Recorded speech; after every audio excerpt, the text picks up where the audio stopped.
Halo semuanya, saya mau menyampaikan salam dari Badan Pimpinan dan keluarga Bethel Amerika Serikat. Yakinlah, kami sangat menyayangi kalian. Kami memikirkan kalian, dan kami mendoakan kalian setiap hari. Kami tahu, semakin banyak dari kalian terkena dampak pandemi virus corona. Ada yang tidak bisa bekerja, tidak bisa ke sekolah, dan tidak bisa berhimpun di balai kerajaan atau mengabar dari rumah ke rumah. Ada juga yang kehilangan pekerjaan dan tidak bisa menafkahi keluarga. Sekarang memang masa yang sangat sulit. Selain itu, para gembala ini peduli pada kebutuhan jasmani kita. Jadi mereka secara rutin menghubungi kita untuk memastikan bahwa kita punya cukup makanan, obat-obatan, dan hal-hal penting lainnya. Waktu mereka menghubungi saudara, beritahu mereka apa yang saudara butuhkan. That's it? Yeah, take good care of it. Okay. The Jehovah's Witnesses are planning to sell all 34 of its buildings as they move their operations upstate. Eyewitness News reporter Lisa Calagrassi is live in Brooklyn Heights with what this all means. Lisa. Well, good morning, David. And the scope of its holdings are massive. 3.2 million square feet. That's more than the Empire State Building, worth roughly $1 billion. Now, once the properties are turned over to private owners,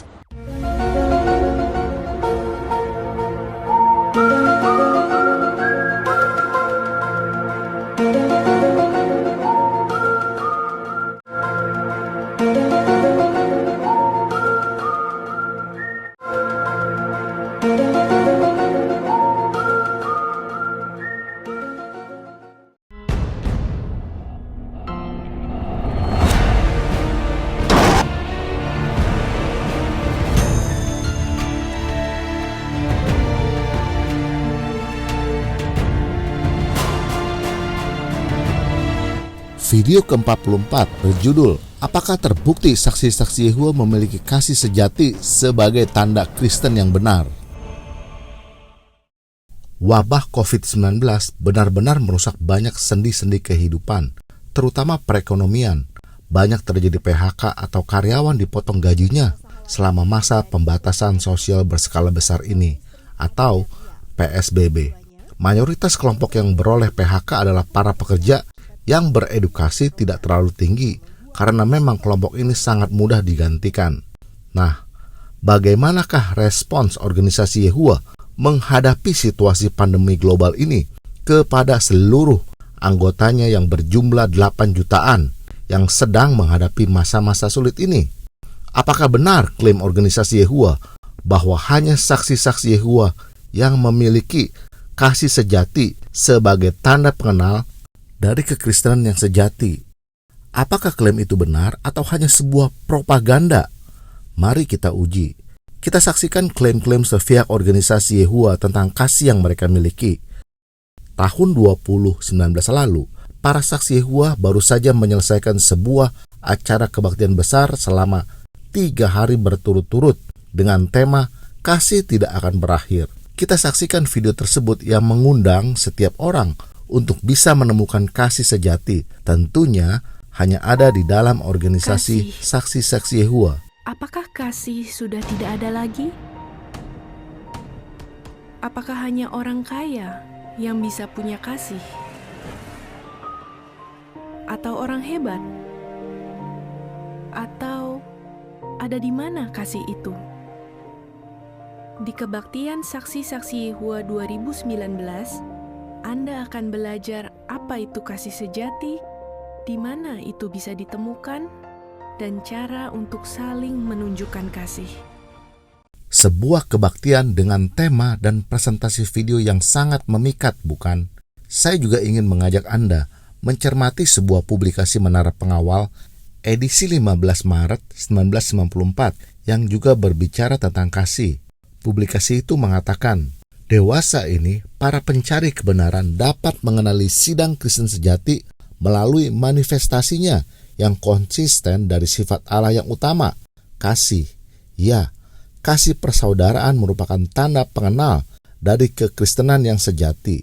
Jadi, hamba-hamba Allah yang sejati adalah orang-orang yang hidup selaras dengan hukum kasih.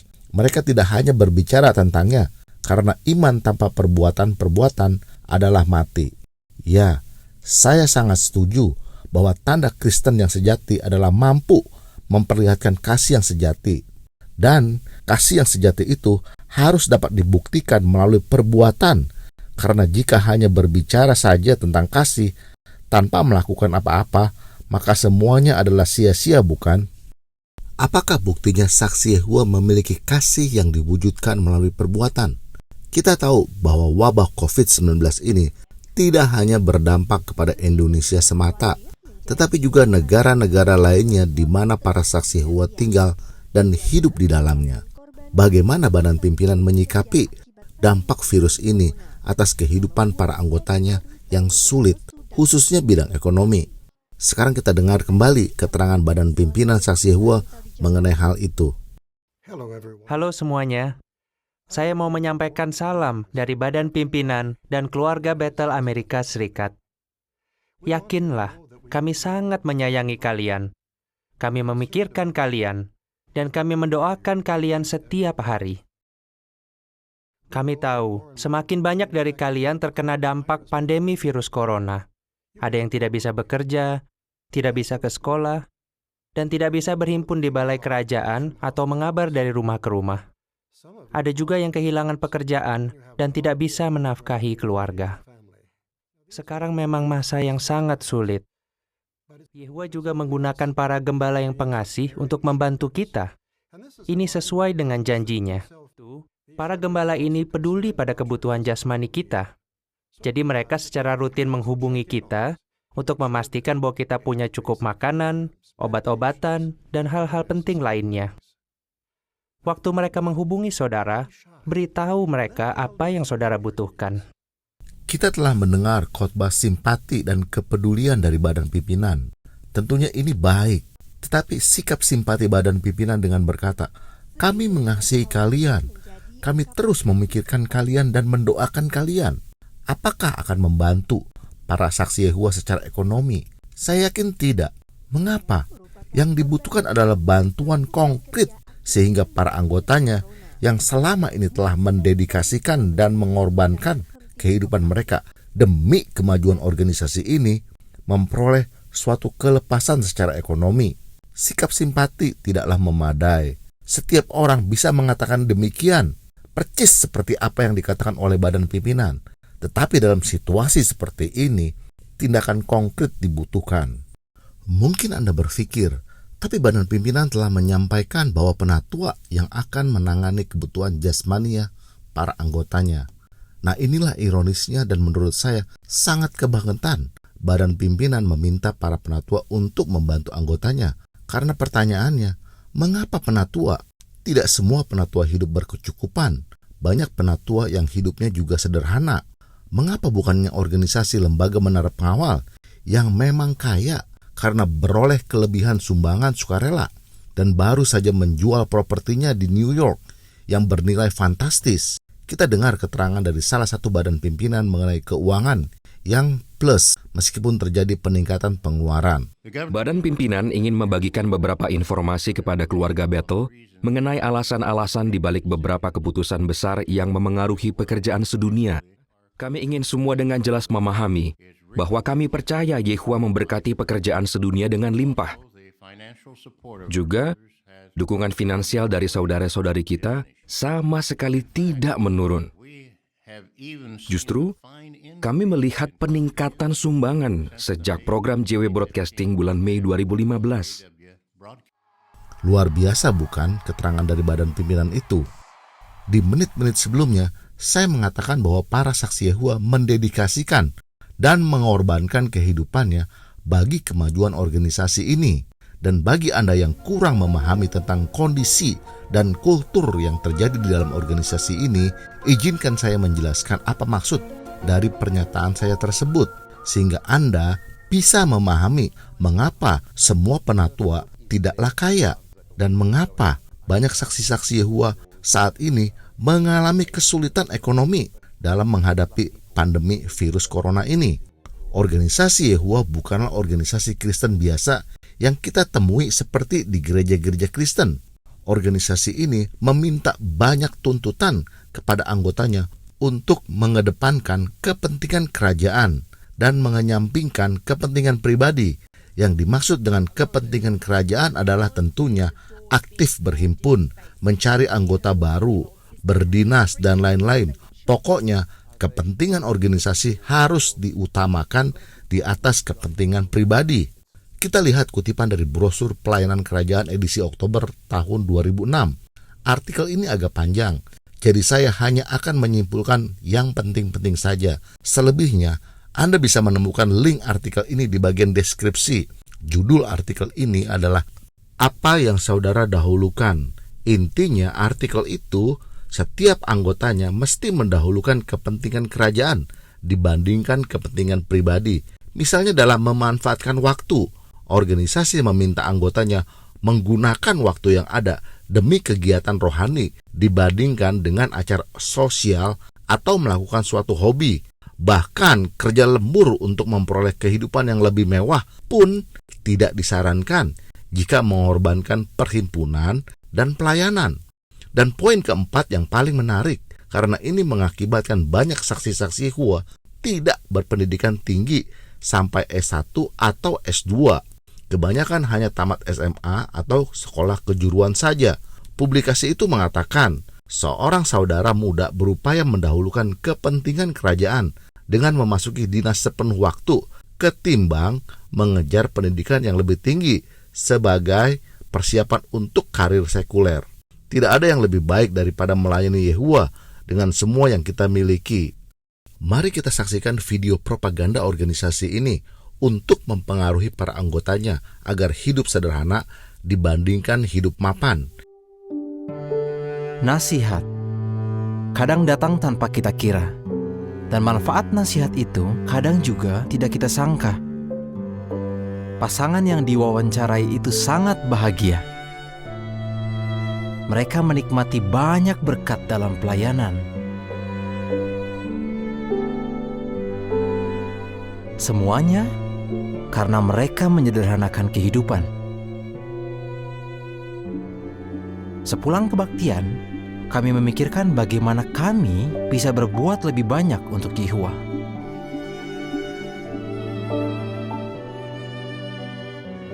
Karena terus-terusan bekerja, kami jadi lelah sekali.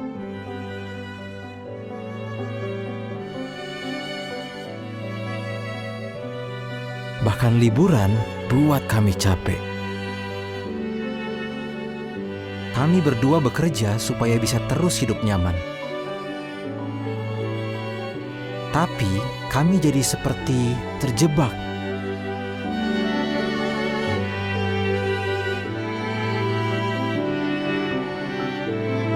Kami seperti tidak pernah puas dengan apa yang ada.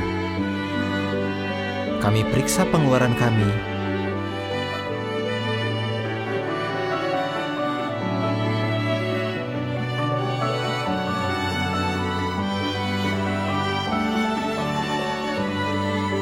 Dan kami pun buat penyesuaian.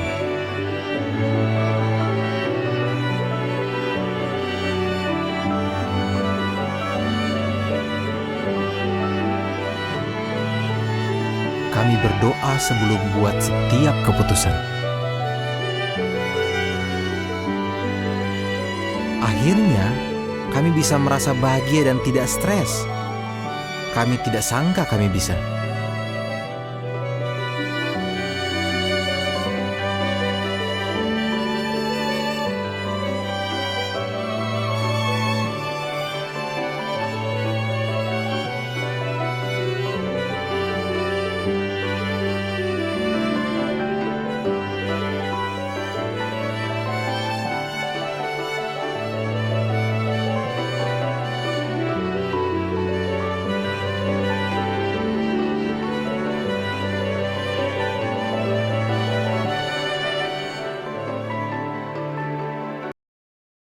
Nah, sekarang sudahkah Anda memahami pengorbanan para saksi Yehua tersebut? Satu hal lagi yang perlu Anda ketahui, yaitu para saksi Yehua itu melakukan semuanya tidak dibayar. Jadi mereka telah mengenyampingkan kehidupannya, memberikan tenaga mereka, bahkan menyumbangkan uangnya bagi organisasi ini. Jadi mereka itu sudah benar-benar habis-habisan. Tidak jauh berbeda dengan kerja Rodi. Bedanya, mereka secara sadar dan senang hati melakukan semuanya itu karena mereka mengira sedang melayani Allah semesta alam. Nah, sekarang ini banyak para saksi Yehova hidupnya sulit karena mengikuti arahan badan pimpinannya untuk mementingkan kepentingan daripada organisasi ini. Ya, misalnya sekolah hanya sampai SMA atau meninggalkan karir yang baik dengan memilih pekerjaan yang sederhana. Jadi, ketika badan pimpinan mengatakan, Halo semuanya, saya mau menyampaikan salam dari badan pimpinan dan keluarga Bethel Amerika Serikat. Yakinlah, kami sangat menyayangi kalian. Kami memikirkan kalian, dan kami mendoakan kalian setiap hari. saya percaya ucapan simpati badan pimpinan saja tidaklah cukup untuk membayar pengorbanan apa yang telah dilakukan oleh saksi-saksi Yehova. Badan pimpinan tidak memberikan donasi sepeser pun kepada penatua untuk membantu anggotanya. Masalah bagaimana cara penatua membantu para anggotanya diserahkan kepada mereka. Istilahnya, mintalah kepada penatua, jangan kepada badan pimpinan jika Anda butuh sesuatu, karena ini sudah menjadi tanggung jawab penatua sebagai gembala yang baik. Bagaimana penatua menyelesaikan hal ini di lapangan? Saya memperoleh cuplikan WA dari non-aktif saksi-saksi Yehova berikut ini. Ini bagus. Saksi-saksi Yehova membentuk panitia penanggulangan bencana. Jika ada saksi Yehova yang ingin menyumbang bisa memberikan sumbangan itu secara kolektif. Ini luar biasa di dalam upaya menolong sesama mereka sendiri. Tentunya minus bantuan keuangan dari badan pimpinan. Nah, ada hal yang sangat menarik, yaitu sebuah WA dari seorang penatua kepada para anggotanya. Penatua itu berkata, dalam rangka PSBB, sepertinya ada bantuan sosial. Mungkin kalau mau, bisa dikomunikasikan dengan ketua RT setempat. Mungkin bagi orang awam, meminta bantuan RT atau pemerintahan adalah wajar dan masuk akal di dalam situasi ini, karena memang pemerintah menyediakannya. Tetapi bagi orang yang memahami doktrin saksi-saksi Yehova, meminta bantuan kepada pemerintah membuat saya tertawa terbahak-bahak, karena ajaran saksi-saksi Yehova mencap, melabel, menuduh semua pemerintahan duniawi adalah sebagai organisasi yang dikendalikan oleh setan sendiri. Kita lihat kutipan dari majalah Menara Pengawal edisi Januari 2020 yang mengatakan di dunia sekarang ini, setan mengendalikan dunia perdagangan, politik, dan agama. Dan saksi-saksi Yehova menyebut pemerintahan dunia, termasuk Perserikatan Bangsa-Bangsa, sebagai binatang buas. Dan binatang buas ini ditunggangi oleh pelacur besar. Dan pelacur besar ini menurut saksi Yehova adalah imperium agama palsu sedunia. Nah, jika setan mengendalikan pemerintahan duniawi, lalu mengapa penatua menyuruh anggotanya meminta sumbangan kepada setan? Ini merupakan salah satu sikap munafik yang ditunjukkan oleh penatua, bukan? Mestinya minta kepada badan pimpinan yang telah menikmati hasil kerja pengorbanan para anggotanya selama puluhan tahun. Itu lebih bijaksana daripada meminta sesuatu kepada setan. Jika Anda seorang Kristen dan beroleh berkat dari channel ini dan ingin memberikan dukungan semangat kepada saya untuk terus membongkar kesesatan ajaran saksi Yehova, silakan subscribe dan tekan loncengnya untuk memperoleh video berikutnya. Dan jika Anda menyukai topik video ini, silakan like dan jangan lupa share channel ini kepada saudara seiman lainnya agar mereka dapat terhindarkan dari penyesatan saksi-saksi Yehova. Marilah sekarang kita bandingkan dengan sebuah gereja yang disebut oleh para saksi-saksi Yehova sebagai pelacur besar dalam menghadapi masalah yang sama. Menurut Wikipedia, jumlah anggota gereja itu hanya 7.000 orang saja. Artinya kurang dari 1% jumlah anggota organisasi Yehova. Gereja ini merespons wabah COVID dalam suratnya sebagai berikut. Anggota jemaat yang mengalami terinfeksi virus COVID-19 atau mengalami dampak-dampak dari pandemi virus corona baru, baik dampak medis maupun dampak ekonomi dan memerlukan bantuan dapat menghubungi hamba Tuhan, penatua, diaken, atau pengurus jemaat lokal tempat berbakti selama ini. Nah, kita lihat juga videonya sebagai bukti apa yang telah dikerjakan oleh gereja ini, yaitu tidak cuma berdoa, tetapi juga mempraktikkan kasih terhadap sesama, yaitu tidak saja peduli dengan jemaatnya sendiri, tetapi juga menjadi terang dan garam dunia dengan mengasihi sesamanya melalui bantuan ke rumah-rumah sakit, penduduk lokal di sekitar gereja, dan lain-lainnya. COVID yang mewabah, tim aksi kasih daripada Gereja Reform Injili Indonesia telah memberikan APD, alat pelindung diri, itu untuk 70 rumah sakit di seluruh Indonesia dan kepada 3 puskesmas. Bapak Ibu Saudara, dengan kita melihat tidak ada lagi pesawat komersil, kami juga sedang mengusahakan ini APD yang baru datang kemudian akan disebarkan kembali ke rumah sakit di seluruh Indonesia. Dan kita akan menggunakan nanti jasa daripada Hercules, jasa dari pesawat Hercules, kita mesti hubungi itu TNI Angkatan Udara dan seterusnya. Saya minta Bapak Ibu Saudara untuk doa untuk hal ini. Dan selain APD, tim Aksi Kasih GRI juga telah memberikan sembako 4.343 masih terus berjalan di seluruh Jabodetabek. Selain itu Bapak Ibu Saudara, gereja-gereja lokal masing-masing yang sudah membantu jemaat-jemaat yang kekurangan pada saat wabah COVID ini. Kemudian gereja-gereja cabang juga Bapak Ibu Saudara di sekeliling mereka, juga mereka membantu orang-orang yang berkekurangan. Kita berdoa bahwa di tengah-tengah COVID yang mewabah ini, gereja Tuhan, khususnya Gereja Reform Injili Indonesia, tetap dipakai oleh Tuhan menjadi saluran berkat di dalam hal ini. Anda telah menyaksikan semuanya itu. Jadi saya ingin bertanya, menurut Anda, siapakah yang telah mempraktekkan kasih yang sejati sebagai tanda Kristen yang benar sesuai dengan perintah Tuhan Yesus? Organisasi lembaga menara pengawal atau Gereja Reform Injili Indonesia?